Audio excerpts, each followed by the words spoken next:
Hi, welcome to my kitchen. You're cooking again with Gigi today, and I'm glad to have you back. You know I love Mexican food, and so I'm always eating Mexican food. At least once a week, I'm always craving it.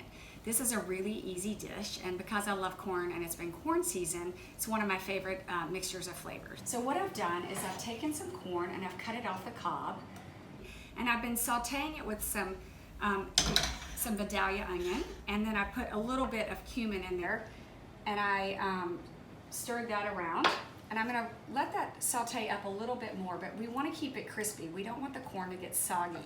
In the meantime, I'm going to finish toasting the tortillas. You know, I usually cook them on the gas. You've probably seen me do it before. We just throw the little tortillas on here. So when you get corn tortillas, they're a little flimsy, and if you try to fold them, they're gonna break. So the reason you heat them up is heat them up is so that they become more pliable. And I like to have them a little crispy on the outside. So while that is cooking, I'm going to keep an eye on that, and we're going to de-seed our poblano pepper. Cut the end off and just toss that.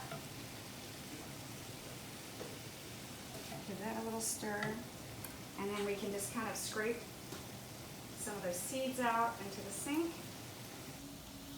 Slice it open, and that's a good way, if once you slice it open, you can just scrape them out.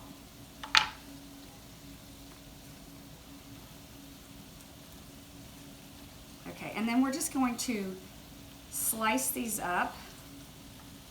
Let's get rid of that. Hold on, check on that. Okay. We're going to put, I have also shredded cheddar cheese here. Any type of cheese that you like, you can use. This just happens to be a sharp cheddar. We're just going to take this, and we're going to scoop this right onto our corn tortilla. This is the best lunch, one of my kids' favorite lunches, or any kind of tacos I make. And if you watch me, we will be making tacos every week because I make a different kind all the time because I'm always craving them. And I'm always looking for fish tacos or enchiladas, quesadillas. I just love the flavor of Mexican cuisine. I make a chicken mole sometimes, and we serve a little cheese quesadilla with it. Then we're gonna just sprinkle some cheese on them. If you're dairy-free, obviously you're going to skip this part. I'm going to give him a little more corn.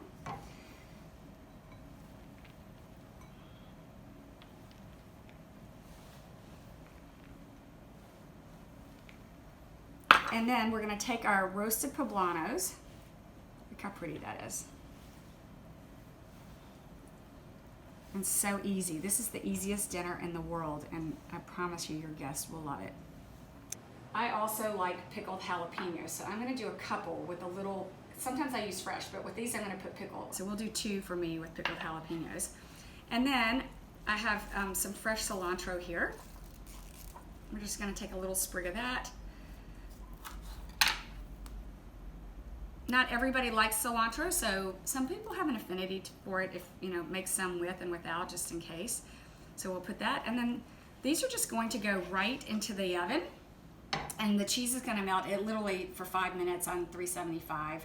Just watch it when the cheese melts. When they come out, we're just going to fold them over. So I just took the corn tacos with the poblano peppers out of the oven, and we're just going to layer them on a nice, pretty little plate. If you want to put a little dollop of sour cream on these, you can, but they're beautiful. I'll turn these your way in just 1 second so you can see how gorgeous these are, and they're so yummy. So if you look at the inside of those, we'll just garnish our plate with a little bit of cilantro. Now recently I just learned a little trick about drying herbs. So now I'm not using any more of the cilantro, and I find that cilantro and my herbs go bad pretty quick. So if you take them and you shake them out and you put them in a paper bag, and you just seal the bag up. 3 days later, you have the most beautiful dried cilantro you've ever seen, and you can just use it when you're in a pinch and you don't have the fresh. Throw it in a soup or a stew, and I do this with basil and mint and rosemary, every herb. A friend showed me this summer because I had all these abundant amount of herbs, and I didn't know what to do with them, and she said, oh, this is the best way to dry them. So that's the trick today, and enjoy your Mexican corn poblano pepper taco.